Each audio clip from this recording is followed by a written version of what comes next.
სანამდე გინდათ ეს კაცი ტანჯოთ კაცო აგერ კალიფსოსთან არის.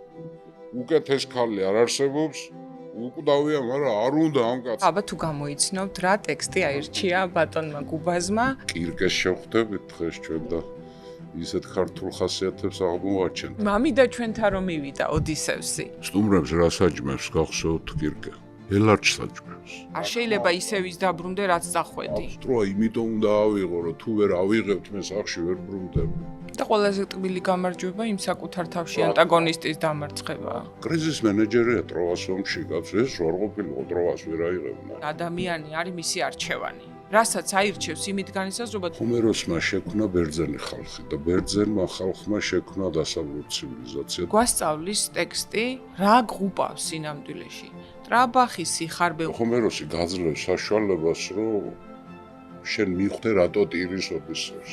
ეს ვირეშმაკობაა გუბას თუ მახვილგონიერება. ბერძნებს ღმერთებმა იცოდნენ გადაკიდება. თუ გადაგეკიდებო და ჩემტერს. ქალების არ დაპატიჟებით ნუ გაირთულებთ საქმეს. სიძეცოლიზმობა გქონდა ახლა ჩვენ ასე მარტივად არ იყო საქმე. ყოველთვის ერთგულება დაფასდება თუნდაც 20 წლის მერე. პენელოპა მარტო მის ცოლი არ არის. პენელოპა არის მისი სამყარო. მე მგონი ცოლის სიყვარული გალაპარაკებთ. ეს არის ქალის და კაცის ურთიერთობის უნივერსალი. მეორე დიდი თემა ლიტერატურაში. იყო, არ იყო, მის დაწერილი არ. ჰომეროსი ალბათ ყველასია. ოდისევსი არის მარადიული თემა. მნიშვნელოვანი ტექსტი, მნიშვნელოვანი კაცზე, ჰომეროსის ოდისეა.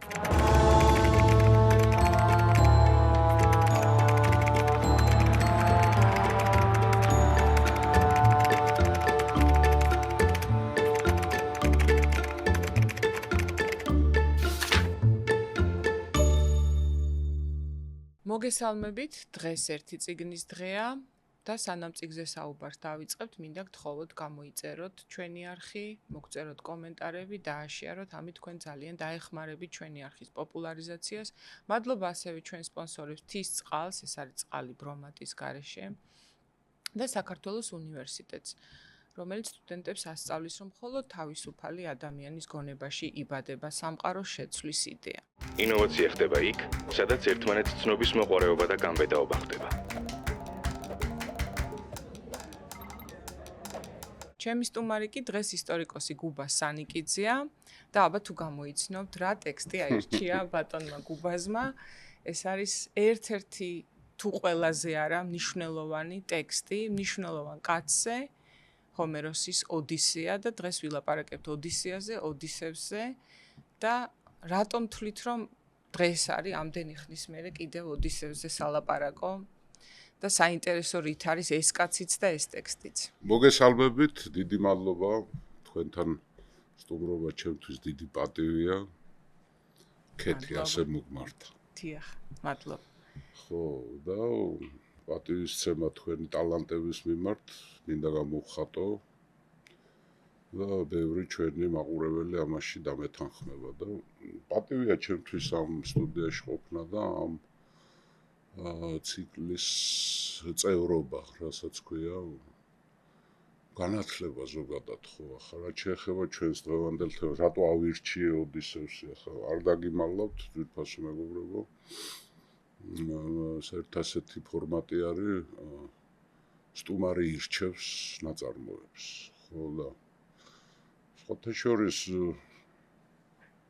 არ დაგიმალავთ, მქონდა ერთი ჰიუგოს 93 წელი, მაგრამ მაშინვე დავანებე თავი, მქონდა ვერგილიუსის ენეიდა და ბოლოს ოდისევსი, რა თქმა უნდა, იმიტომ რომ ლოგიკურად ახლა ენეიდა რო ავიღოთ ასე ძალიან უხეშად რო ვთქვათ ოდისევს ანტიოდისეა არის რომაელების მიერ შექმნილი ბერძნების მიმართ კომპლექსიდან გამომდინარე, იმიტომ რომ რომაელებს ჰქონდათ ბერძნებს, საერთოდ ბერძნების კომპლექსი ყველას ჰქონდა.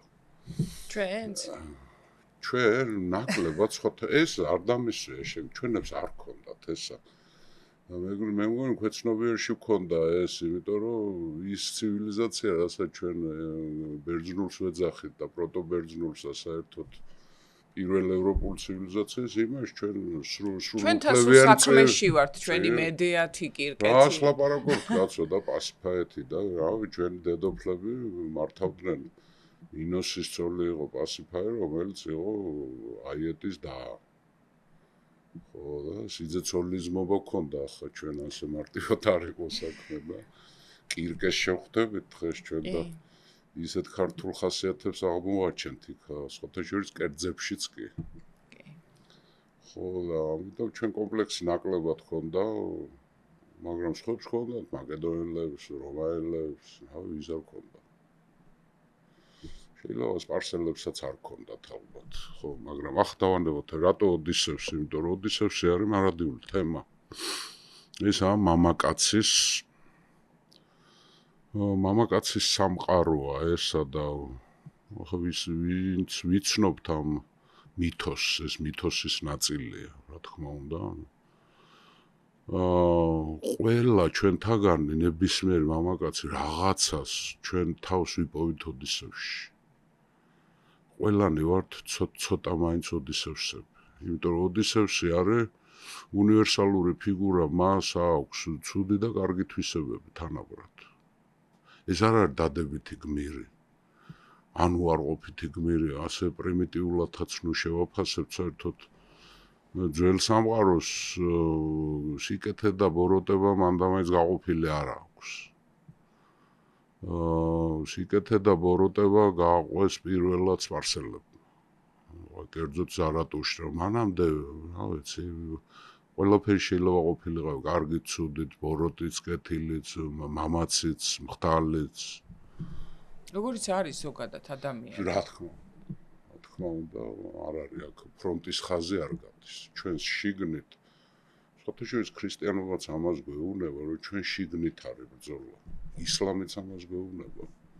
ჯიჰადი ჩვენ რო გაგვიგია, რომ ჯიჰადი მანავენ სხვასთან უმსხვილ, არავითარ შემთხვევაში დიდი ჯიჰადი ისლამში ნიშნავს საკუთარ თავთან ბრძოლას. საკუთარ ვნებებთან ბრძოლას ნიშნავს ჯიჰადი. და ყველაზე ტკბილი გამარჯვება იმ საკუთარ თავში ანტაგონისტის დამარცხება. რა თქმა უნდა, ჯერ უნდა მოძებნო საკუთარ თავში მტერი, რომელიც ჩვენ გარღვევს, ხო და აი ოდისევსი არის მარადიული თემა. ახლა ჰომეროსი ეგრე ვფიქრობ რაღაცა თქვათ მაინც ახლა ავტორზე, ხო, მაგრამ სხვათა შორის ეს ორი დიადი პოემა, ევროპული ცივილიზაციის და ევროპული ლიტერატურის საფუძველთა საფუძველი ახლა ჰომეროსი, ხო, ილიადაც და ერთი უკვე ქონდა ილიადა, ილიადა უწყინვალესი ბატონ ლევანის მიერ დანახული ილიადა ძალიან საინტერესოა, ჩემთვის მათ შორის. მაგრამ ნუ ახლა მეორეს ოდისეა, მე ვფიქრობ ასაკობრივათაც იყოფა ეს. ახლა ის რომ აშკარად ოდისეა გვიანაა დაწერილი ვიდრე ილიადა, ეს ცხადია, მაგრამ ეს მარტო ქრონოს არ ნიშნავს, დროს არ ნიშნავს, რომ ჯერ ის დაწერა და არა, ასაკიც სჭირდება. ილიადა არის ახალგაზრდებისთვის.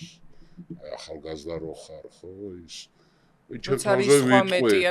ახალგაზრდობაში ილიადას მივიჩნევდი, რომ უფრო მაგარია, მაგრამ რაც უფრო მემატება ასაკი უკვე ოდისევსისკენ მივდივარ, ხო? სიმწიფეა ოდისევსი. მაგრამ ორი მთავარი გმირი იქ აქილევსი, ხო? ილიადა არის აქილევსის რისხვა. ამაზეა შექმნილი, ხო? ის გმირია სრული გაგებით, უნივერსალური გაგებით. ოდისევსი გმირზე უფრო მეტად ადამიანია. ამიტომ თუ კარგად ჩაუკვირდებით, ხო, განსაკუთრებით მამაკაცები, ჩვენ თავს დავინახავთ ოდისევსში, რაღაცას მივაგნებთ და ახლა შეიძლება ჰომეროსს, ხო, ჰომეროსის საკითხი არის ასეთი თემა, რომელზედაც უკვე ამდენი საუკუნეა მედის დავა იყო, არ იყო, მის დაწერილი, არ იყო დაწერილი, ვინ იყო, ბრმა იყო, არ იყო ბრმა. ხო არის მოსაზრება ოდისეაზეც, რომ რაღაც კომპილაცია რამდენიმე გავრცელებული მითის და ეხა ეს ერთი ავტორი არ ყავს. როცა მღერის იქ, როცა მას ფეაკებთან არის ესა და როცა ატირდება, რომ გაიხსენებს თავის ამბავს და მერე გამოაშკარავებს თავის თავს, ხო, ის არის. ბევრი ამას აკავშირებს ახლა. საერთოდ სიბრმავე ძველ ბერძნებში იყო სიბრძნის ნიშანი. ანუ ბერძნები თვლიდნენ რომ ბრმა ადამიანი სამყაროს ხედავს არა გარეთ, არამედ თავისი შიდა სამყაროდან ხედავს და უფრო დიდს ხედავს, მაგრამ არ გავს რომ ბრმა იყო ჰომეროსი, იმიტომ რომ ისეთი რაღაცეები აქვს ახლა აღწერილი, ახლა აქილევსის ფარი ახლა არ ვიცი, ახლა ეს არის კოსმოგონია ლამეს, ხო? ახლა ფერების აღქმა აქვს. როცა ახასიათებს გარემოს, ხო? არ ვიცი, მაგრამ ახლა ეს გადავდოთ, ახლა ვინ არის ჰომეროსი, ხო? ჰომეროსმა შექმნა ბერძენი ხალხი და ბერძენმა ხალხმა შექმნა დასავლური ცივილიზაცია და ზოგადად ცივილიზაცია. ახლა ბერძნები ვინ იყვნენ, ხო, კეთი? ბერძნები იყვნენ ტომები, ინდოევროპული მოდგმის ტომები, ჰქონდათ დიალექტები, ერთმანეთს ესმოდათ, მაგრამ ხანდახან არ ესმოდათ. რა ერთიანებდა ამ ხაი როგორ შეიქმნა ბერძენი ერი, ხო? ყოველგვარ გადაჭარბების გარეშე ვამბობ ახლა. ერთი შექმნა პანთეონმა, ღმერთების პანთეონმა, თუმცა ბერძნული წარმართული პანთეონი არ არის კლასიფიცირებული. მაგალითად, სხვადასხვა პერსონაჟი, ან ღმერთი, ან ქალღმერთი, მაგრამ კიკლადებზე სხვა რამეს გიყვებოდნენ, სიცილიაში სხვა რამეს გიყვებოდნენ, კრეტაზე სხვა რამეს გიყვებოდნენ. მაგალითად ავიღოთ ახლა, ხო, აფროდიტა. ქალღმერთი აფროდიტა, სიყვარულის ქალღმერთი, ვინ არის წარმოშვებით? მაგალითად, ჰესიოდე ამბობს, რომ ეს არის ზევსის მამიდა. მაგრამ ჰომეროსი ამბობს, რომ ზევსის ქალიშვილი. ბერძნები არ აზუსტებდნენ ამას, ამიტომ ერთობისთვის კი ღმერთების პანთეონი საერთო ჰქონდათ, მაგრამ სხვადასხვა ვერსიები ჰქონდათ. ენაც თლათ ერთი არ ჰქონდათ, მაგრამ და პოლიტიკურად არც აზუს ერთიანი არ ყოფილა. ეს ვიცით, ხო, რაც ვერ მოახერხა ამ ხალხმა, გაერთიანება ვერ მოახერხა, ხო, მაგრამ რამ შექმნა ბერძენი ხალხი? აი ამ გაერთიანება რო ვერ ილიადა და მოახერხა, ოდისეა. ამის მიზეზად თქვენ რას ხედავთ? ბევრი მიზეზი აქვს. მეტ ინდივიდუალიზმის ხო არა? ან სხვა პირველი, ხო, ინდივიდუალიზმს განსაზღვრავს გეოგრაფია. იმდენად დანაწევრებული, იმდენად დახაზული, იმდენად ზღვებით, კუნძულებით, ყურეებით, ქედებით იყო დაშლილი ეს, რასაც საბერძნე ელადა ქვია, ხო, რომ ცალ-ცალკე ვითარდებოდნენ. და სივრცეები დიდი არ ჰქონდათ. და აგერ ვთქვათ 20 კილომეტრში ერთი რაღაც დასახლება იყო ადამიანების კომუნა რაღაცა. და სხვა ტიპის მოწყობა პოლიტიკური. აბსოლუტურად სხვა, მეფის მოთხოვნილებაც არ ჰქონდათ ახლა. ჩვენ ილიადაში და ოდისეაში ვგებულობთ, რომ თავარი გმირები მეფეები არიან, მაგრამ კლასიკური გაგებით ესენი მეფეები არ არიან, ბასილევსები. ესენი არიან ბელადები. და უფრო სწორად ყველაზე ძლიერი მამაკაცები თავიანთ თემში, იმიტომ რომ ოდისეას რო წაიკითხავთ, ხო, ოდისევსი ვინ არის? გემის აშენებაც იცის, შრომაც იცის, თევზაობაც იცის, ომიც იცის, მიწათმოქმედებაც იცის. ხო, შეჯიბრში პირველია. ეს უფრო სამხედრო დემოკრატია. და მე ამ ბასილევსის გადაგდება, გალაყენება ადვილია ძალიან. ეს არ არის დინასტია. ხო? ამიტომ ეს არის შეჯიბრის საზოგადოება, დავარქვა ბერძნები რატო ვერ გაერთიანდნენ, შეჯიბრი იყო მათი კულტი. აგონა, ხო? სულ რაღაცა შეჯიბრებოდნენ ერთმანეთს, შიგნით ქალაქში, გარეთ, ოლიმპიადაზე, თქვა, ისთმოსის თამაშებზე, ასე შემდეგ, მაგრამ გამაერთიანებელი მათი არის ჰომეროსი. როგორც პლატონი აბსოლუტურად სამართლიანად ამბობს, ჰომეროსი არის ბერძენთა აღმზრდელი.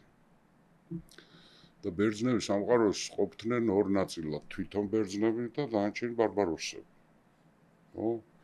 და ბარბაროსებისგან ერთ-ერთი მთავარი განმასხვავებელი რა ითვლებოდა ბარბაროსები და ბერძნებმა იცოდნენ საზეპიროები. ტროას თემადან ახლა ილიადა და ოდისეა არის შემადგენელი ტროას ეპოპეის. ტროას ეპოპეა გაცილებით ჯერთი ადრეა, სულ ცოტა ახლა როდის იყო ჰომეროსი ჩვენ არ ვიცით, დაახლოებით მერვე მე-7 საუკუნე ძველი წელთა. იმის იქეთ არ აჩანს, იმიტომ რომ ახლა ფინიკიელებისგან მაგერმა დამწერლობა მე-9 საუკუნის ბოლოს გადმოიღეს, ხო? ხმამდე ჰქონდათ დამწერლობა, მაგრამ ის დავიწყებული ჰქონდათ.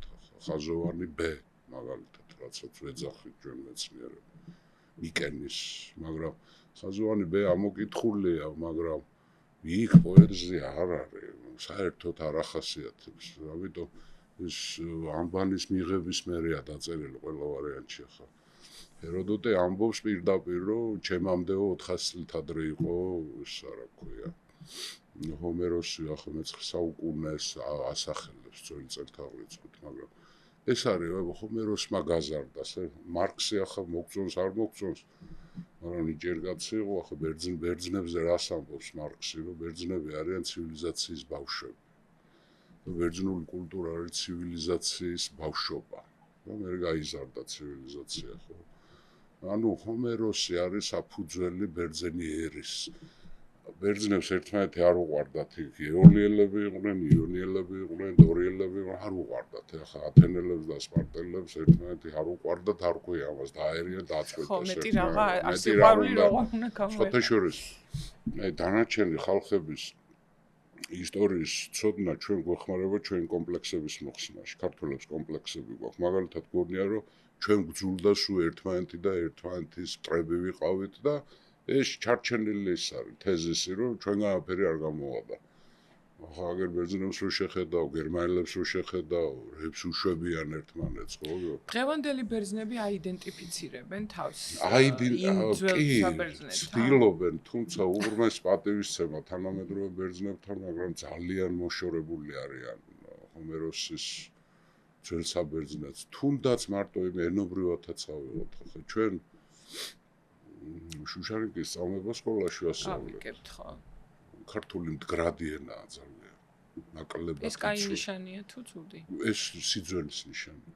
ეს არის გამოწრთობის ნიშანი. ფოლადათა აქცეული ქართული ენა, ეს ნიშნავს რომ ძველია. ხო მე-5 საუკუნის ძეგლებს კითხულობს ჩვენი ბავშვი გაიგებს რა, ანუ 1-2 სიტყვა შეიძლება შეეკითხოს მამა ან დედა ეს რას ნიშნავს. ეგ 20 წლის წინანდელ სიტყვაზე. მაგრამ აი თანამედროვე ბერძნები იმას ვერ კითხულობენ. ბერძნულის ცალკე უნდა ისწავლო. ახლა ჰომეროსსაც აღარ არის ლაპარაკი, უფრო მოგვია ალექსანდრიის სკოლასაც ვერ კითხულობენ.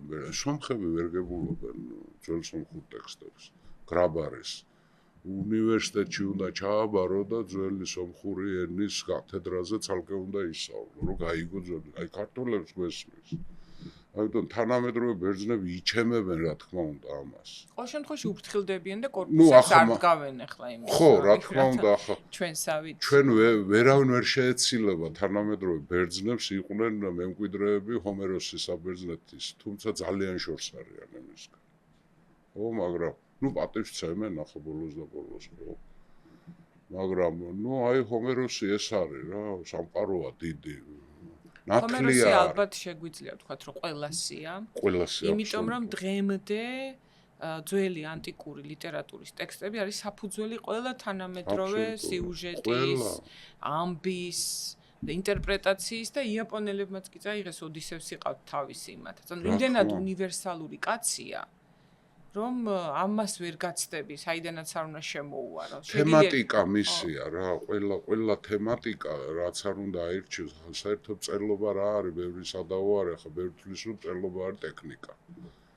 მე ტექნიკას ვთვლი, რომ წერალს ტექნიკა უნდა კონდეს, წერის მაგრამ ეს არ არის საქმე, სიუჟეტი უნდა შექმნას. ზოგადად მე რადგან ვასწავლე თავისუფლებას მივცემ და ვიტყვი, რომ ტექნიკა ყველაფერს აქვს.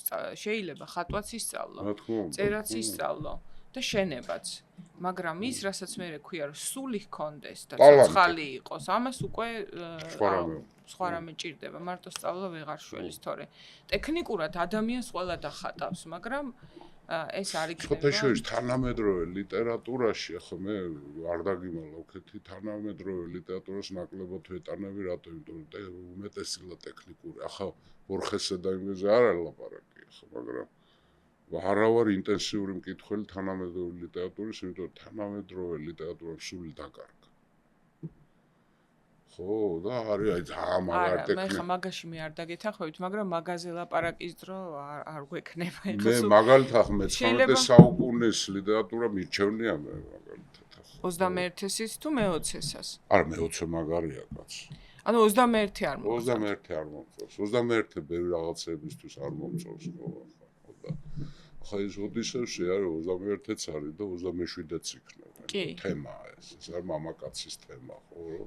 მეოცე არ არის ულისე, ოდისევსი არ არის. ულის ხო აბარა ჯოისი ხო ახლა იქაც როგორ არის ანუ როგორ არის იქ და თეო ანგელოპულოსის ფილმი ნახეთ თუ კიდევ ვინმეს გაინტერესებს ულისესზე რა. ოდისევსი არის თემა რომელიც ყველა მწერალ კაცს, ყველა ისტორიკოს ვერ გაცდება. და თან მაძიებელი მამაკაცი, რომელიც ოდისევსიდან ვსწავლო პირველად რომ მოგზაურობა გამოცდილებას და ტრანსფორმაციასაც უნდა ნიშნავდეს. მარტო იბოდიალოდა სახში თუ ბრუნდები, უნდა დაბრუნდეს შეცვლილი. არ შეიძლება ისევ ის დაბრუნდე რაც წახვედი. აბსოლუტურად გეთანხმები, იმდენად შეცვლილი ბრუნდება, რომ ოდისევს რაღაცა ნიშნებით ამოიცნობენ. პირდაპირ ვერ ცნობენ, პენელოპაც ვერ იცნობს. ხო გახსოვთ და სოთეშის თვითონაც თავის სამშობლოს ვერ იცნობს, როცა ნაპირზე დატოვებენ ფეაკები. იქ ათენა ნისლით გადააფარებს ითაკას რომ ამის სისულელი არ ჩაიდინოს რა ისეა მონატრებული, მაგრამ რო გამოიყვიძებს, ვერ ცნობს თავის სამშობლოს. უცხოა. და მერე ოდისევსის ამოცნობა როგორ ხდება? იარათი ხდება, ფეხზე იარათი. და ყველაზე მაგარი ეს საწოლით. ევრიკლეა თავისი გამზდელი ამოიცნობს. კი. შვილდით ამოიცნობენ, იმიტომ რომ მოზიდავს, ჯერ ლარს დაჭიმავს და მერე მოზიდავს და ბოლოს სარეცელით რომელიც ხის ფესვებზეა, ესე მარტო მას უნდა ცოდნოდა, იმიტომ რომ როცა შეხვდება პენელოპა არ არის ბოლომდე დარწმუნებული რომ ეს ოდისევსია, მიუხედავად იმისა რომ ათენა ამას გაალამაზებს და ავიც ყველაფერს იზავს, მაგრამ ვერ ცნობენ ოდისევს. ოდისევსი რა არის? მარილის, ბრძოლის და ოფლის სუნიჟითი შვილმა უნდა იცნოს, მაგრამ პენელოპა სჭირდება ის ფუნდამენტური ცოდნა, რაც ადამიანში არ უნდა შეიცვალოს, ალბათ ამას ნიშნავს. რაღაცები შენში რაც იცვება, აი ეს მარადიული. სიყვარული ცოლისადმი, სახლისადმი და ფესვებისადმი და სამშობლოსადმი არ იცვლება. ანუ ტრანსფორმაციის მამა ოდისევს. ესე გამოდის, რომ ასეა ოჯახის სიწმინდეს. შენში იცვლება და ბრძენდები, მაგრამ არ იცვლება ფუნდამენტური ღირებულებები. ტოლო მე აი ყველა საოცრება რა არის ოდისევსის. ბევრი საოცრებებია იქა. მაგრამ თავარი მიღწევა რაც ადამიანს აქვს სურვილი რომ მიაღწიოს იმას უკვდავება, ეს მიაღწევს და უარს იტყვის. აუცილებლად. ახლა გენეზისი ოდისევს აქვს გილგამეშთან, საერთოდ ილიადას და მას ტროას ამბებს, მაგრამ პრინციპული სხვაობა რაშია რომ გილგამეში ეძებს და ვერ ნახულობს, ეს იპოვეს. უკვდავებასთან რომ ჩაეძინება და სამოთხეშია, მაგრამ არ უნდა. მე ნახეთ აი რას შვება ჰომეროსი. ფსიქოლოგიურ შინაგან განწყობებზე არ გვიყვება არც ერთი გმირის. მაგალითად ოდისევსის განცდებზე ის გარეგნულად გვიხსნის მის განცდებს რომ ტირეს. აი მაგალითად როცა არის კალიფსოსთან კუნძულზე გადის ნაპირზე და მას რა ქვია თავმოსასხამს გადაიფარებს და ტირის ან ფეაკებთან ტირის. ოდისევის ჰომეროსი გაძლევს საშუალებას რომ შენ მიხვდე რატო ტირის ოდისევს. ის არ გიყვება მის შინაგან განცდებს. შენ შეგიძლია განიცადო. რა ტირებს? ყველა კარკლებში ასეა. კი, ანუ შენ მე დამიტოვე სივრცე მივხვდე ის რას განიცდის. ანუ გეპატიჟება. ყველას გვეპატიჟება, განსაკუთრებით მამაკაცს. ახ პენელოპა ქალური თემა არის, ესეც უდიდა ოდისე არ არის მარტო ოდისევს. მოდი მაშინ თქვენ ისიც უთხარით, რომ საერთოდ ქალების წამოწყებულია ეს ამბავი. რატო ტროას ომის ამბავი ცოტა რომ შევახსენოთ, საერთოდ რატო დარჭირდა მერე ოდისევს მოფიქრება იმ ცხენით ტროას ცხენის იდეა ხო ოდისევსის არის, მაგრამ თავიდან როგორ დაიწყო ელენემდე კიდე სხვა ქალები იყვნენ ჩარეული ამ ამბავში და ამაზე ეს ტროას თემა ახლა ბერძნების ძველი ბერძნების წელთაღრიცხვა იწყება ასე ტროამდე და ტროას მერე. ძველი ბერძენი რომ დაგელაპარაკებოდა ვიღაცაზე ან ღმერთზე ან გმირზე გეტყოდა ეს ტროამდე ასე იყო. სხვათაშორის ტროამდე მთავარი თემა არგონავტებია. ოდისევსის მამა ლაერტე არგონავტია და სხვათაშორის ყოლხებთან დაიჭრა ბრძოლაში და მედეა მომგურნალა. კი. ხო, ისე როგორც პელევსი, აქილევსის მამა, ტელამონი, აიაქსის, ანუ აიასის მამა, ყველა არგონავ ჩვენთან არის. ჩვენს იქეთ ბერძნები ვერ მიდიან. კირკე საერთოდ ჩვენი ის არის მამიდა. ჩვენი ყველას მამიდა არის, ხო. ხო ახლა ტროას თემა არის, ტროას თემა ყველამ ვიცით, რომ მიზეზი არის, უпроსტად საბაბი არის ელენეს გატაცება. მაგრამ სინამდვილეში ღმერთებმა დაიწყეს და ქალღმერთებას თავი საიდან მოდის, ეს არის ზევსის ეჭვი, ძვირფასო მეგობრებო. ყველას გაგვიგია პრომეთე, ხო, პრომეთევსი. რატო იყო მიჯაჭვული პრომეთე კავკასიონზე? იმიტომ რომ ზევსმა იცოდა ასე წინასწარმეტყველება, რომ ზევსს გაუჩნდებოდა შვილი რომელიღაც ქალღმერთთან, რომელიც მას დაამხობდა. და ზევსმა არ იცოდა ვინ იყო ეს ქალღმერთი, ვინ იქნებოდა. ეს მარტო იცოდა პრომეთემ და არ ამბობდა ის. ხო და ეს მიჯაჭვა იყო გამოტეხვა. წამება რომ თქვი რომელი ქალღმერთს არ უნდა მივეკარო. იმიტომ რომ ზევსი ახლა პარონს თხოვდა. ქალების მოყვარული იყო, ახლა მოკდავებშიც დადიოდა, მაგრამ ნუ რაღაცა თავს აუგრძელა ქალღმერთებთან კონტაქტი, იმიტომ რომ ეშინოდა, რომ ამან შეიძლება გააჩინოს ჩემი დამამხობელი. პრომეთე ამის შეეწირა ამას, მაგრამ მე მაინც გასცა, ხო, და აღმოჩნდა რომ ასეთი ქალღმერთი უნდა იყოს თეტიდა, რომელმაც იდეაში თუ ღმერთისგან, ზევსისგან ბიჭს გააჩენს, ის ბიჭი დაამხობს და ზევსის გადაწყვეტილება რა არის, რომ არავითარ შემთხვევაში ამ ქალღმერთს მე კი არა, არც ერთი ღმერთი არ უნდა გაეკაროს და გაათხოვებს პელევსზე, მოკვდავზე. და აიბადება აქილევსი. და ამ ქორწილში მოხდება ის, რამაც მე ომი გამოიწვია, ხო, ტროას ომი, რომ ყველა ღმერთი არის დაპატიჟებული ამ ქორწილში და ერიდას არ დაპატიჟებენ, განხეთქილებს. ქალების არ დაპატიჟებით, ნუ გაირთულებთ საქმეს. ხო, ძიმე ამბავია. ერიდა არ დაპატიჟებს, განხეთქილების, ტროობის, შეუთანხმებლობის ღმერთი ახლა არ დაუძახეს იმ ქორწილში, რომ შარია ახლა, ხო? ტერმინიც დარჩა განხეთქილების ვაშლი. განხეთქილების ვაშლი, საერთოდ ამ ერიდამ მიიტანა ჰესპერიდების ვაშლი. ამ ქორწილში შეაგორა და ზედ ეწერა ვაშლზე ულამაზესი ახლა რეაქცია მიცეს ქალღმერთებმა, ახლა ღმერთები არ მიცემდნენ ამას რეაქცია. აი როგორ არის, აი ბერძნულ მითოში მამაკაცი თუნდაც ღმერთი, ან ქალი, თუნდაც ქალღმერთი, როგორ აი ღმერთები და ადამიანები როგორები არიან. გვანან ერთმანეთს. აბსოლუტურად, უბრალოდ ისინი უკვდავები არიან. ორი იქ სათათბიროშიც როგორი და საერთოდ ტროაში ორად არიან გაყოფილები, კი, კამათი ერთმანეთთან დაწყენა. ღალატი, რქების დადგმა, ხო და ეს რო შეაგორა ეს რო ულამაზეს, ხო, სამი ქალღმერთი, წამყვანი ქალღმერთი იყო აფროდიტა, სიყვარულის ქალღმერთი, ათენა, სიბრძნის ქალღმერთი და ჰერა, დედოფალი ზევსის ცოლი. ხო, ახლა ზევსი არ ჩაერია ამ ქალების ამბავში, ახლა საერთოდ ბერძნებში ღმერთებმა იცოდნენ გადაკიდება.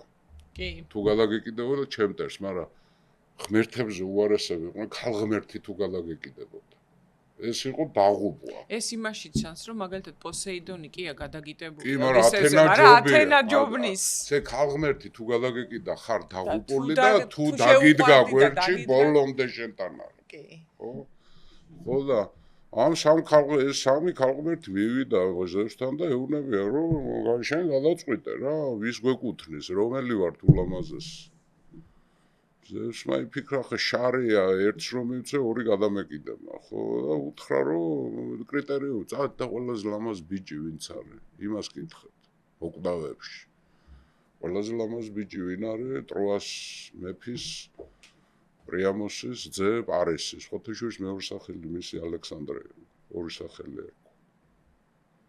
მივიდნენ, აბა რომელს მოგცემ, რომელს მოგვაკუთვნებ.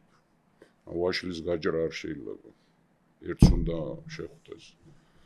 ჰერა ეუბნება, რომ თუ მომცემ აზიის ბრძანებელი გახდები, ანუ მეფე იქნები. ათენა ეუბნება, რომ თუ მე მომაკუთვნებ, გმირთა გმირი იქნები. რამე რომ იყოს ერაკლესაც აჯობებ. აფროდიტა რასეუნა ყველაზე ლამაზ ქალს შეგახვედრებ. ხო და ეს აირჩევს ქალს პარისი და ვინა ყველაზე ლამაზი? სპარტის მეფის მენელაოსის ცოლი, რომელიც მამით ზევსის ქალიშვილია. იქ ცალკე თემა არის, ტინდარელს როგორ გაუჩნდება, ორ კვერცხს რო დადებს ლედა და ამბებ ნახევრად ადამიანებს ნახევრად სხვათა შორის პენელოპა მის ბიძაშვილია. იქ არის ქალიშვილია, ხო? ახლა როგორ შეხვდე ესეც საინტერესოა, როგორ ასე დაიწყო ტროას ომი, ახლა კაცს რო ცოლს მოტაცებ და წაიყვან, მერე ის კაცი წამოვა, ხო და მენელაოსმა მერე თავის ძმასთან იჩივლა, აგამემნონთან ბერძნული კოალიცია წავიდა და 10 წელი ჟლეტდნენ ერთმანეთს. კი, და ოდისევსი ეცადა პირველი ეს თავის მოგიჟიანება მაშინ ქონდა, არ უნდოდა წასვლა და დაიწყო ხნა და მალე. ოდისევსი. აბა ეს ვირეშმაკობაა გუბას თუ מחვილგონიერება? ჭკუა, מחვილგონიერება, ვირეშმაკობა სხვა რამეა და თავის არიდება სამხედრო ვალდებულების. ესე იგი, ოდისევსი რამოდენი ახლა ხო ოდისევსი არის ჭკუის გამჭრიახობის ეშმაკობის ტყუილეს. ტყუილებს ამბობს ბერს, ხო? მაგრამ ბერძნებში ასე არ იყო შეფასებული, მატყუარა კაც მანდამაინც ცუდ კაცად არ ითვლოდ, გააჩნია რისთვის იტყუილებოდი. ძველი ბერძნული მორალი, წარმართული მორალი ხო რა იყო? კარგი გაუკეთე შენ მეგობარს და ცუდი გაუკეთე შენ მტერს. ბოლომდე იმას ბოლომდე გადაყევი შენ მეგობარს სიკეთით და შენი მტერი არ მოასუნთქო, უღებოლო. და დასასჯელი შენ დასაჯერ, ერთი არ დასჯის. ხო და ოდისევსი როგორ არის ახლა სულ ყველას ატყუები, კრიზის მენეჯერია ტროას ომში, კაც ეს რო ყოფილიყო ტროას ვერ აიღებდა. აბა ტროაზე გამარჯვებას რამოდენიმე პირობა ქონდა, მაგალითად აქილევსი უნდა ყოფილიყო იქ აუცილებლად, თვითონ ოდისევსი უნდა ყოფილიყო, წინასწარ იყო ეს ცნობილი. აქილევსი ომში ჩააბა ოდისევსმა. და ეს ტროას ცხენი ტაქტიკური ჩანაფიქრი პალადიუმის მოპარვა, ჰერაკლეს იარაღი, მერე ნეოპტოლემეს ჩამოყვანა საომრად, რა ყველაფერი გააკეთა ოდისევსმა, მაგრამ რატო აკეთებს? სახში უნდა დაბრუნება.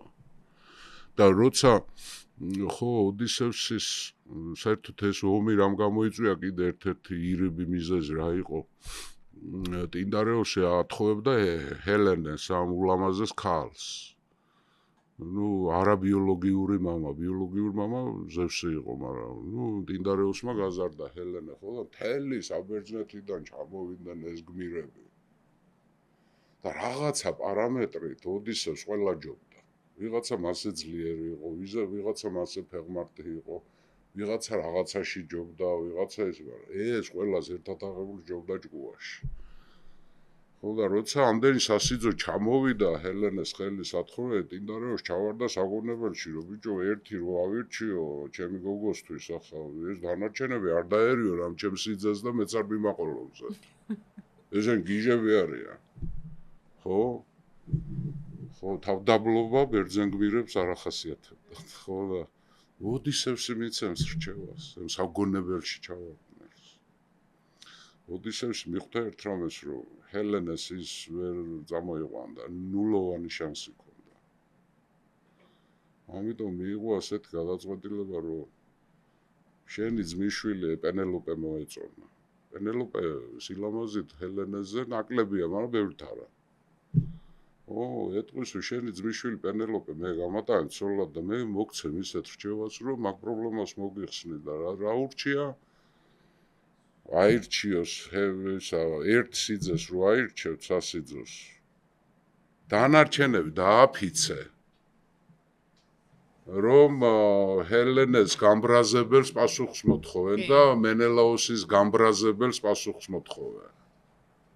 ეს იყო დიდი ეშმაკობა ოდისევსის, მაგრამ ამის ხორბლი თვითონ შეიქმნა, იმიტომ რომ მოუწია მე მოუწია, არ უნდა წასვლა ამ ომში. არ უნდა, არაფრით არ უნდა და იქ თავს მოიგიჟიანებს, რომ ვითომ გიჟია და ამიტომ სამხედრო სამსახურისთვის არ ვარგა. დაიწყებს იმისი, რა ქვია, მოხნას მიწის, სადაც შეაბამს ხარს და ვირს ერთად. სხვა ვერსიაში არის ცხენს და ვირს. ანუ ორ ისე ცხოველს აბამს და მარილს თესავს. და გიჟი გონიათ რა და ყველა ჩათვლეს. მაგრამ კაცის სუსტი წერტილი რა არის? ბავშვი თავის. და დაუდებენ იქ ბავშვს. ტელემაქოს. ხო და ისა ამ იმის გუთნის წინ დაუდებენ რომ უწეს თუ გიჟია უნდა გადაუაროს და ეს ტელემაქი პატარა არის მისი ბიჭი ხო და ამიტომ მე მოვაჭკუაზე და წავა, მაგრამ ნახეთ შეხედე რადგან წავა უკვე მოგებაზე ორიენტირდება. ფეხს რო გადადგამს ითაკადან გემზე როავა ის უკვე გეგმავს სახში დაბრუნებას. მისთვის არაა მნიშვნელოვანი ტროას აიღებენ, არ აიღებენ. აი ტროას აღებაშიც მისი мотиваცია რა არის, რომ გავიმარჯვოთ და ტროელებს დავსაჯოთ და ჰელენე დაუბრუნოთ მენელაოს და ბერძნების ღირსება შევინა, არა. ტროა იმიტომ უნდა ავიღო, რომ თუ ვერ ავიღებთ მე სახში ვერ ბრუნდები. ყველაფერი მისი ქმედება არის რომ თავის წოლთან დაბრუნა. არ უნდა არავინ დედამიწის ზურგზე არც ქალღმერთი, ორ ქალღმერთს უყვარს, მესამე იცავს. აბა როგორი უკვდავებას მიაღწევ, ცდუნებებს არ უნდა იქ გაუძლო. ხო კალიფსოს ეუბნება, ვიციო, შენო პელენოპაზე ლამაზი ხარო, ყველაფრით ჯობი ხარ. და კალიფსო ხო დამალვას ნიშნავს და კაცებს კი. როგორ უყვართ და მაგრამ დამა ოდისეს მიმალა. არა. ესე იგი მამაკაცმა რაც შეიძლება ინატროს ყველაფერს თავაზობენ. და რაც შეიძლება არ ინატროს ყველაფერი ემართება. მე სხვათა შორის ხშირად მიჩნდება ხოლმე კითხვისას, რატო არ მოწონს აი ეს უკვდავება, კაი ცხოვრება, ფერება, ფუფუნება, ყველაფერი და რამდენად აი რო თქვით ყველა კაცი მაინც ოდისევში თავის თავს ხედავსო. ახერხებს ოდისევსი დაგვარწმუნოს, რომ კი, სახლი, ცოლი და შვილი და საკუთარი ფესვები და იმ ხის საწოლი ყველაზე ძვირფასია. მაინც გჯერა ბოლოს რომ ხო იქ მე მაინც მგონია, ახლა შეიძლება ცოტა პრიმიტიული ნაფიქრი მაქვს მე ბევრი ამაზე რატო შვება ამას ოდისევს. კაი გასაგებია ცოლი და ცოლშვილი მამაკაცი ცოლშვილის სიყვარული მამაკაცის ბუნებრივი მდგომარეობაა. არა. როგორ არა გამოქვაბულიდან და ადამიანი როდის შეიქმნა ჯოგიდან როდის გახდა ადამიანი როცა თქვა რომ ეს ქალია ჩემი ცოლი ისე როგორც ქალმა თქვა რომ ეს კაცია ჩემი ქმარი ხო მაგრამ კიდე ვიღაცამ თქვა რომ აგერ ვავე ჩემი ცოლი იყავით რა პრობლემაა სხვა თემაში საერთოდ არა ზევსიც ღმერთებიც ასე იყვნენ და ბერძნები ეს მონოგამები იყვნენ მაკედონელებს სიცხელი იყო ერთ ცოლი თუ ყავდა მაგარი ის იყავე ჩამორჩენილი ხო არა და ისენ ბერძნობდა ხო მაგრამ ოდის მე ასე მგონია რომ სინამდვილეში ოდისევს თავის თავს ეძებს და თავის თავს ხედავს მარტო მე მგონი ცოლის სიყვარული გალაპარაკებთ რა თქმა რატომაც არა რატომაც არა ჩემთვის უცხო არ არის ოდისევს უცხო არ არის ოდისევსი და როცა ვთქვი რომ ყველა მამაკაცი ოდისევსი ზის რაღაცა ხასიათი აი ჩემში ამ ხასიათით ზის ცოლის სიყვარული და შვილის მე ახლა თვითონ პენელოპა დიდი მოვლენა აი ქალის მხრიდან ოდისევსი როგორი ერთგული ამდენ სიმბოლოებს ვნახულობთ ხო ახლა ჩვენ ამ ორ პოემაში განსაკუთრებით ოდისეა ძაღლის ერთგულება ნახეთ არგუსი 20 წელი რო ელოდება თავის პატრონს ეს ერთგულებაზე შემოწმება არის ძალიან საინტერესო თემა, მაგრამ სანამ მეღორესთან და შასული სანამ ლოიალობას ამოწმებს, ძალიან კაი რაღაცას გვასწავლის თან მთელი ტექსტი, რომ გადარჩება ის ვინ დაფასდება ის ვინც ერთგულება. ყოველთვის ერთგულება დაფასდება, თუნდაც 20 წლის მერე, როცა დაბრუნდება შენი ერთგულებისოფი.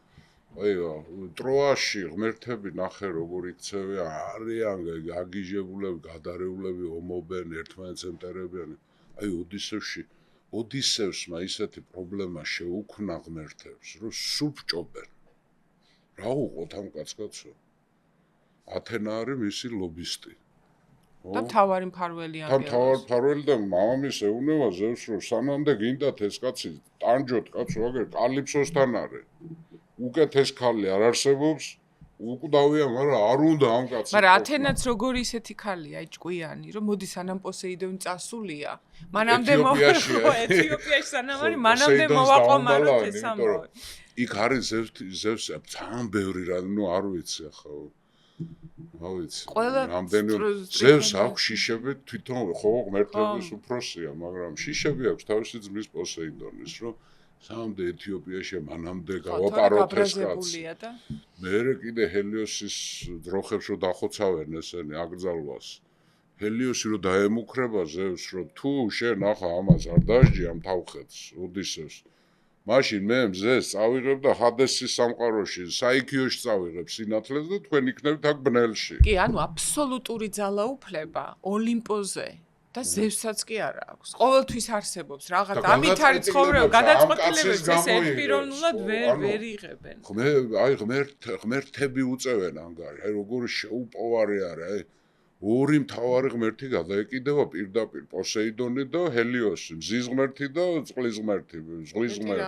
მეტი ვინ უნდა გადაგეკიდო? თან ზღვაშია. ზღვაშია თან, ხო? ხო და აი უარს ამბობს რატო ვიდო აი იქ უნდა იმ საწოლ ოთახში უნდა ის გადაჭრილის რო არის რა ქვია ზეთისხილის ხე რომელიც თვითონ სარეცელი გააკეთ ამითი მოუწყობს ხო აი პენელოპაც როგორი ეშმაკი ქალია მე მგონი ათენას პენელოპას და ოდისევს ერთმანეთთან აი ეს ერთობა აქვთ ამ ეშმაკობით საერთო ჭკუა ათენა არის ახლა ძველი ბერძენი როგორ გეტყობდა იცი რომ აი ქალი შემიყვარდა კი არ გეტყოდა აი აფროდიტამ ჩამომიშხუილა აქ და შემიყვარდა ეს ქალი. ასე ყვებოდნენ. მაგალითად წვიმა რომ მოვიდოდა ანჭექა ქუხილი რომ კი არ იტყოდა რომ აუ რა ანჭექა ქუხი არა ზევსი ნახე რა გამწარებულია რაღაცაზეა ნაწყენი. ისევე რომ ბერძენი რო იტყოდა აი მე მაქვს ასეთი მოსაზრება ასე კი არ იტყოდა. აი ჩემთან მოვიდა ათენა. და ჭკუა არის ათენას საჩუქარი. და თუ ათენა თქვენთან არასდროს არ მოვიდა, ესე იქ ცუდად არის. ძალიან ცუდად არის შენი საქმე. მაგრამ აი მამიდა ჩვენთან რომ მივიდა ოდისევსი. კირკე. აი ეს ეპიზოდი, ეს და კიდე მინდა ძალიან აი სცილა თუ სკილა როგორ ამბობს. ნუ უფრო ყურს მიჩვეულ სცილა არის ლათინური. აი ამ ორ ეპიზოდზე მინდა რომ ვისაუბროთ, იმიტომ რომ ჩემთვის ახლა ძალიან აქტუალურია ორივე. რა ვსწავლობთ აი კირკესთან ვიზიტით და კირკე რო არ მიხმარებოდა ოდისევს სახში ვერ დაბრუნდებოდა. რა თქმა უნდა. გადამწყვეტი, მრჩეველი არის კირკე ძვირფასო მეგობრებო არის გრძნეული ქალი, რომელიც არის ჩვენი მედეას მამიდა. აიეტის და. ხო და მინოსის კრეტის მეფის ცოლის და. მოკლედ რა უფრო ახლონაცობა ხა ჩვენ და იმათ რო გვაქვს მინოსელებს და კოლხებს რო აქვს არ არსებობს. ამას სულ აფიქსირებს ეს ბერძნული მითოსი, ხო? და თითქოს რაღაც ევას რეინკარნაციაც არის, როგორც შემთავაზებელი. კირკეს, ახლა ჩვენ ნაკლებად ვიცით ოდისევსის დასასრული. ოდისევს მოკლავს კირკესგან გაჩენილი შვილი, ტელეგონი, შემთხვევით. ბედისწერას ხოთეშორის მას ხო უწინასწარმეტყველებენ. რომ შენი სიკვდილი მოვა ზღვიდან და ეს შვილი მოვა, ისე რომ არც იცის რომ ეს მამამისია. ხო, მაგრამ კირკე რა არის? ახლა კირკე არის გრძნეული ქალი, რომელიც ოდისევსის თანამგზავრებს ღორებად გადააქცევს, მაგრამ ადამიანის ჭკუით დატოვებს. მაგრამ ეს ძალიან ძლიერი მეტაფორაა. ძალიან. რომ სიმართლისთან მიახლოვებამ შეიძლება ისევ ცხოველად გაქციოს, მაგრამ აქაც מחვილგონიერებაა საჭირო. აქ ოდისევსი იქცევა აქაც სხვანაირად. ხოთეშორის გახსოვთ რა საჭმელს? ხორად გახდომას გადაურჩება. სტუმრებს რა საჭმელს გახსოვთ კირკე? აჭმევს ყველის, თაფლის და ფქვილის ნაზავს. ელარჯს საჭმელს. რატომაც არა? აბა რა? უცხო საჭმელია ეს ბერძნებისთვის. გადარეულები არიან. იქ შეაპარებს მე იმას. ხო, მაგრამ ნუ ჩვენია მოლია ნახსენები ესეც. მოლი ხო, ეს არის ყვავილი, რომლის მოწყვეტის უნარი მარტო ღმერთებს აქვთ, ხო და ის ჰერმესი უშელი სამეთი, თორე ოდისევსი ძიმე დღეში იყო, ხო. კი, ტყეში რო არ შეხვედროდა ჰერმესი, მოკლედ სულ ეხმარე. ათენა არის მისი ლობისტი. მაგრამ ჰერმესი არ თხოვს კალიფსოსაც რო გაუშვი ეს კაცი. ნუ ჰერმესი ასრულებს ზევსის დავალებას. კი. Deep State-ის დავალებას. ოლიმპოელი ღმერთები არიან Deep State. ხო. მაგრამ მე კიდე ცალკე არ გამოგრჩეს რა. მიმაჩნია პენელოპეზეც ვილაპარაკეთ, ოდისევსზე ვლაპარაკობთაგენ, მაგრამ ტელემაქე. რა თქმა უნდა. აი ეს კიდე ცალკე თემა საერთოდ მამის ძებნა. ყველა მეორე დიდი თემა ლიტერატურაში. მარადიული თემა. მამის ძებნა. ეს ხო როგორ არის ახლა სტრუქტურა როგორ არის 24 თავისგან სიმღერისგან შედგება და პირველი 4 ტელემაქია ტელემაქეს ეხება. ოდისევ შუაში შემოდის, როცა ფეაკებთან მოხდება და იქ მოყვება თავის უბედურობებს, ხო? ტელემაქე გადის ინიციაციას. გახსოვს რომ ეუბნება ათენარ წადი და მამაშენი მოძებნე აკნუზე ხარ სახში. თანათან ატყობს რომ ეს კარგი ბიჭია, არ მოწონს სასახლეში რაც ხდება, ვერ ერგება. კი, კაცი უნდა გახდეს. მაგრამ მონაცემები რომ ვერ ეგუება იქ იმ ქაოსს რაც სასახლეში ხდება და განიცდის და მამის სიყვარულით არის გაზეთი. პრინციპში ტელემაქე როცა წავა ნესტორთან და მენელაოსთან იქ რას გაიგებს, რომ ერთადერთ რამეს გაიგებს, რომ მამამისი წესით ცოცხალი უნდა იყოს, როცა მენელაოსი ეტყვის, რომ ეგვიპტეში გავიგე რომ მამაშენი ის იმანაც кайხანი იბოდიალა 8 წელი მენელაოსმა და ელენე. ხო, სულ რაღაც 2 წელი დააკლდა იმას.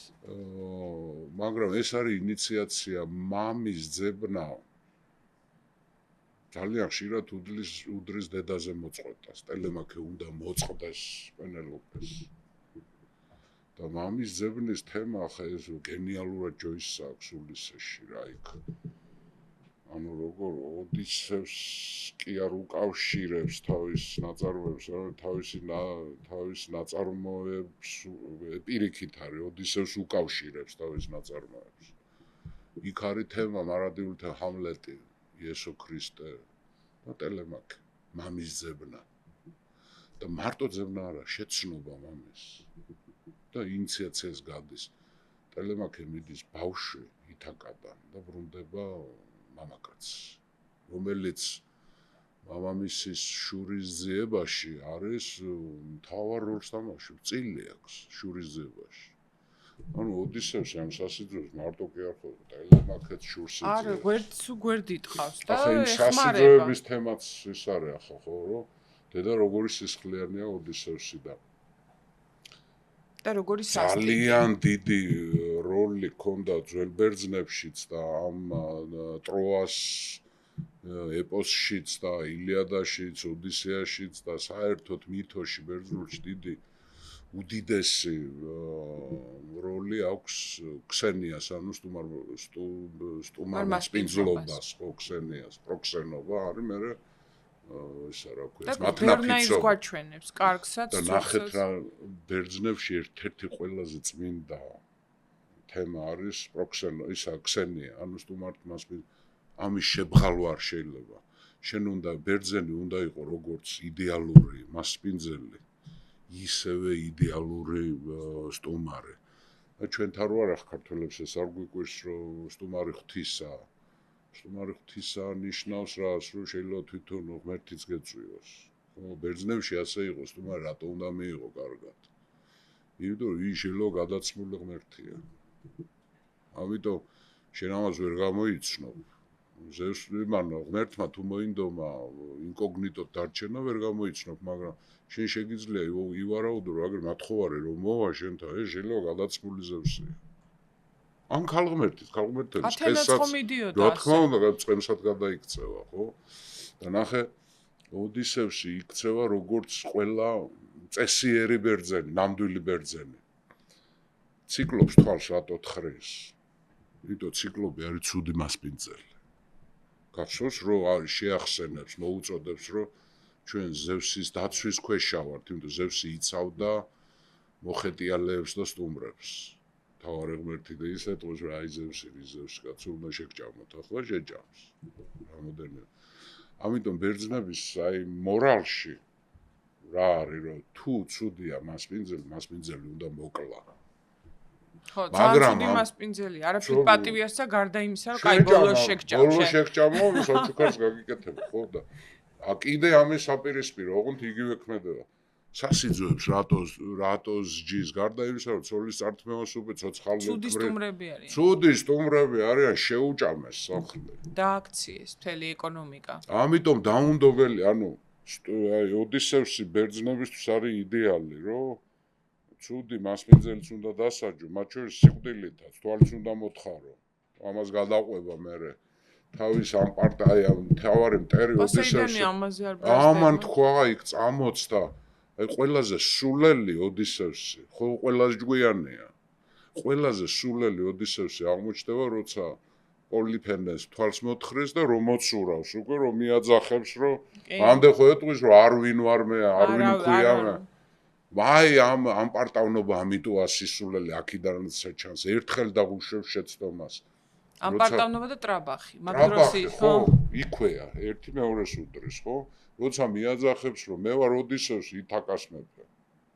და მე გიქენია შენ და ამიტომ გადაეკიდება ეს პოსეიდონი, თორე ვეცვერავ ვერ გაიგებდა და ანუ აქიდან აი ნუ რებს გვასწავლის ნახე შეხე რომ ამ პარტავნობა არის იბრიყვე სინამდვილეში. და კიდევ რას გვასწავლის? ძალიან საინტერესო ეპიზოდია ჩემთვის თანამედროვე ტკივილი, რაც ჩვენ ყველას გვაერთიანებს ახლა. ადამიანებს უჭირთ ხოლმე ზოგჯერ იმის დაჯერება, რომ არ არის არჩევანი კარგსა და ცუცს შორის. ზოგჯერ კი არა, ძალიან ხშირად გვიწევს აი ამ სცილასა და ქარიბდას შორის გავლა. და ასარჩევი გვაქვს. გერმანელებს აქვთ გამოთქმა Kleineres Übel, რომ ძირითადად მაინც გიწევს არჩევა საშუალოსა და უფრო საშუალოს, ან ცუცსა და უფრო ხო, კარგსა და ცუცს შორის იშვიათად. კარგსა და უკეთეს შორის ხო საერთოდ თითქმისია. მართლა ნახევარღმერთი უნდა იყო, მაგრამ. კაი ცხოვრება სადა. თუმცა მანდაც უჭირს ადამიანს არჩევანის გაკეთება და როგორც არისტოტელე გვასწავლდა, ადამიანი არის მისი არჩევანი. რასაც აირჩევს იმით განისაზღვრება და ოდისევსი რომ ჭკვიანია, ჩანს აი იმ არჩევანში, რომელიც გააკეთა სილასა და ქარიბდას შორის. კირკე ურჩევს ამას. თვითონ ხო არ იცის. კი, მაგრამ კირკეც მისი მახვილგონიერება მაინც ჩანს. ხოლმე დაუჯერო რო გირჩევენ. ჩვენც ურჩევთ ხოლმე აღარ აირჩი ორ ცუც შორის უკეთესი აირჩიეთ ხო, მაგრამ ირჩევენ. ისიც დაემართება ხარიბ და მერე დაემართება როცა.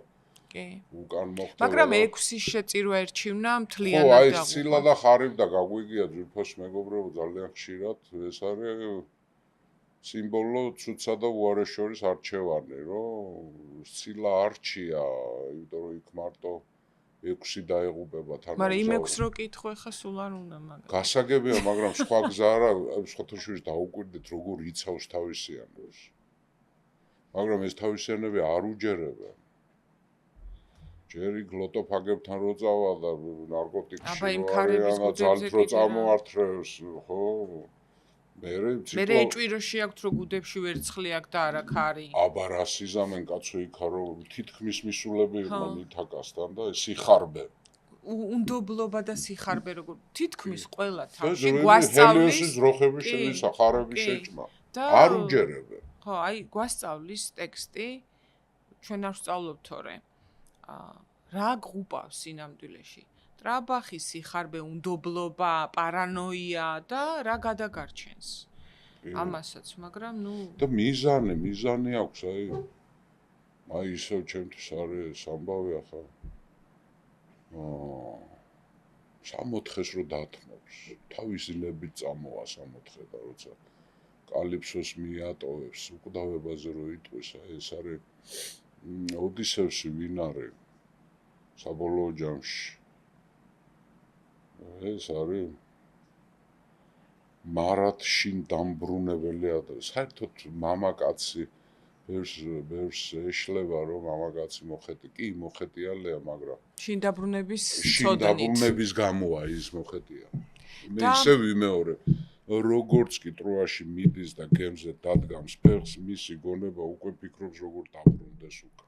და მე სხვათა შორის არ ვიცი ბერძნები როგორ არიან, მაგრამ ქართველი კაცებისთვის ხშირად შემიტყვეს, სადაც არ უნდა წავიდნენ, როგორ წარმატებასაც არ უნდა მიაღწიონ, როგორ პატივსაც არ უნდა სცემდეს სხვა ქვეყანაში სხვა სისტემა. თვალი, ყური, გული აქეთ აქვს. თავის სახლი არის აი ეს ადგილი, სადაც ზეთისხილისგან ჩვენ ბერძნებზე უფრო მეტად ოდისევსები ვართ, იმიტომ რომ ბერძნები მერე გაიშალენ და ლამის ინდოეთამდე კოლონიები შექმნეს და იქეთ და აქეთ და ესა. აი ქართველები უფრო ვართ ოდისევსები ვიდრე ბერძნები. ახლა იმ არქაულ ეპოქაში, როცა არქაული არა უბრალოდ ბნელ ეპოქას ეძახიან მეორნაირად ჰომეროსის, მაგრამ ცოტა ჩემთვის გაუგებარი ახლა ჰომეროსის ეპოქა როგორ შეიძლება იყოს ბნელი. აბა ნათელი რა იყო, ხო, მაგრამ ახლა მაშინდელი ბერძნები ასეთები იყვნენ, ხო, კოლონიზაცია ახალი დაწყებული ჰქონდათ, მაგრამ მერე ბერძნები ოდისევსობაზე უარს იტყვიან, წავლენ, დაიფანტებიან და აი ჩვენ უფრო ოდისევსები ვართ. ჩვენი ქცევის წესი ქართველისთვის ხო რა არის, რომ რაც არ უნდა შენი თქმის არ იყოს, რაც არ უნდა კარგად იყოს. ის სიბერეში მაინც უნდა დაბრუნდეს და უფრო მეცაც ვიტყვი ახლა უფრო მძიმეს. თუ სიბერეში ვერ მოახერხებს დაბრუნებას, დასაფლავებით მაინც უნდა დასაფლავდეს აქ, ანუ ისეთი მწარე ფრაზა მოვისმინე ამერიკაში რაღაც საკონსულოს მუშაობა და რა ასაკეთებენ. ლაპარაკი რო ქონდა ჩვენ ემიგრანტებთან, ხშირად ფიქრობ ხოლმე მათზე და არა, გადასვენება სახლშია და მეთქი, აი ესეც როგორი მნიშვნელოვანია, რომ ამაზეც თანახმავართ, რომ თუ ვერ ჩავედი, გადამასვენეთ მაინც ჩემ ქვეყანაში და გვაქვს ჩვენ ძაფრად ეს საკუთარ ზეთისხილისგან გამოცლის სარეცელზე გვინდა ბოლოს. ასეა კი და მაგრამ ეს წასვლა მნიშვნელოვანია, რომ დაბრუნებას ფასი ქონდეს. რა თქმა უნდა და მოგზაურობა და კაცად იქ იქცევი მოგზაურობაში. სხვანაირი ბრუნდები, მაგრამ ოდისევსის ტექსტი ამასაც გვეუბნება, რომ ყველაფერი ნახა, ქეთი, სიკეთეც, ბოროტებაც და ყველაზე მალლა დააყენა პენელოპა. პენელოპა ხო მარტო მის ცოლი არა, მის სამშობლოა. რა თქმა უნდა, ხო არ არის მარტო მართლა საერთოდ სამშობლოსთან იდენტიფიცირებას უფრო დედა აკეთებს ვიდრე მამა. ჩვენთან პირიქითაა მამული, მაგრამ სამშობლოც აგვაქვს, ხო და აი ბერძნებში სამშობლო იყო ცოლი, დედა. ხო? პენელოპა მარტო მის ცოლი არ არის, პენელოპა არის მისი სამყარო. არ უნდა არაფერი ქვეყნის ზურგზე. ეს ასაულია მართლა. ეს არის ქალის და კაცის ურთიერთობის უნივერსალი. როგორი არის ნამდვილი ცოლი, თან იმის ფონზე, რაც აგამემნონს დაემართება და ეს მენელაოსი ჰელენეს კი დაიბრუნებს, მაგრამ გახსოვს იქ ტელემაქე რო ჩავა სპარტაში, მენელაოსი ვერ იცნობს ამას. ჰელენე რო შემოვა და ვერ ატყობს ის გავსო ესო, ამას უკვე ეჯობია, ოდისევსის შვილია, მამამის გავს ესო.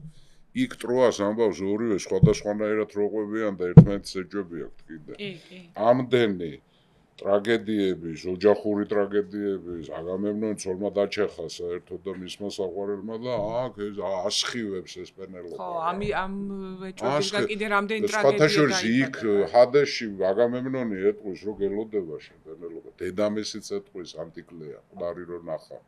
სულეთში რო შევა იქა, ხო? ხო, სულეთში ვისნახულობს, ესე ძალიან საინტერესოა, მაგრამ აქილევსი რასეუნეო არ მინდა აქაური მეფობა კაცო მინდა მათხოვარებიყო იქ. კი. ხო რომ ხელა რაღაცეებია, ხო რამ ხელა უღელტეხილები აქვს ხომეროს რა.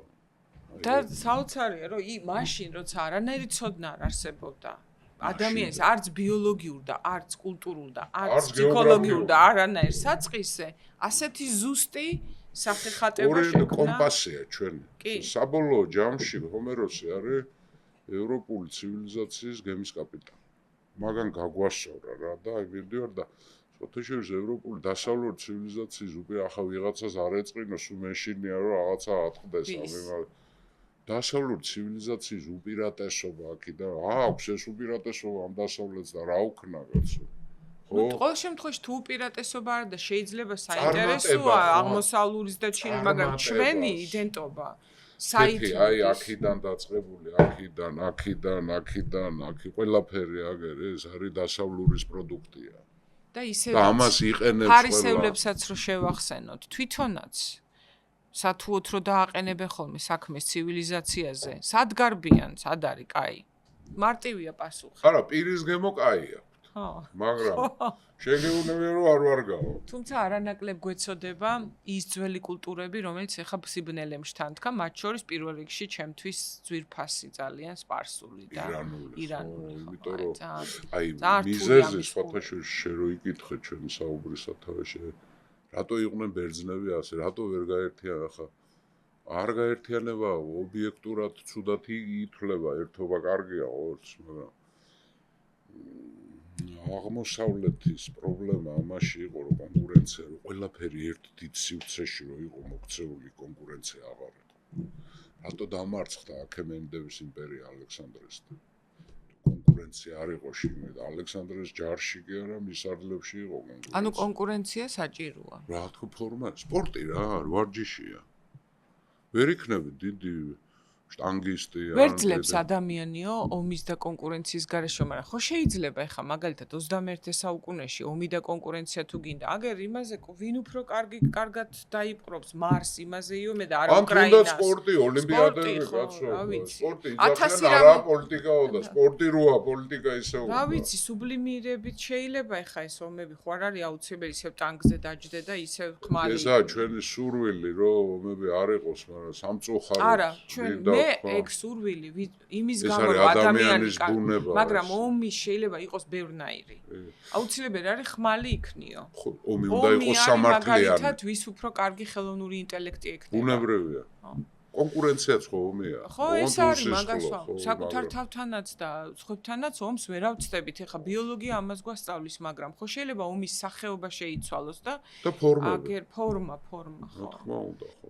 ძალიან დიდი მადლობა გუბას ამ ტექსტის შეხსენებისთვის და გახსენებისთვის და ჩვენ სხვათა შორის გვაქვს ეს კარგი პრაქტიკა, რომ გადაკითხვა უხარია ხალხს და არის პასუხები და რატო ვწვალობთ? აი უძველეს ტექსტებშიც კი არის პასუხები, რა ვქნათ, როგორ ვქნათ და რა იყოს ჩვენი ნავიგატორი რეალურ ცხოვრებაშიც და ლიტერატურაშიც. საერთოდ ჭკუა ჯობია რომ იყოს ნავიგატორი ყველა. ო, ეხა კი ჯობია, მაგრამ ჯობია რომ ათენასთან ვიმეგობროთ. კი, ათენამ თუ მოინდომა ჩვენთან მეგობრობა იმ შემთხვევაში ეს არის კიდე საკითხი. თუ არა და აგერ გამზადებული რეცეპტებიც არსებობს და ესა ვიღოთ ვისთანაც ათენამ არ ჩაიარა და არ ჩაიშყვილა.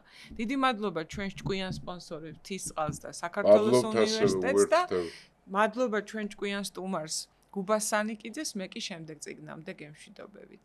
ნამდვილი ძალა თანასწორობასა და თანაგრძნობაშია.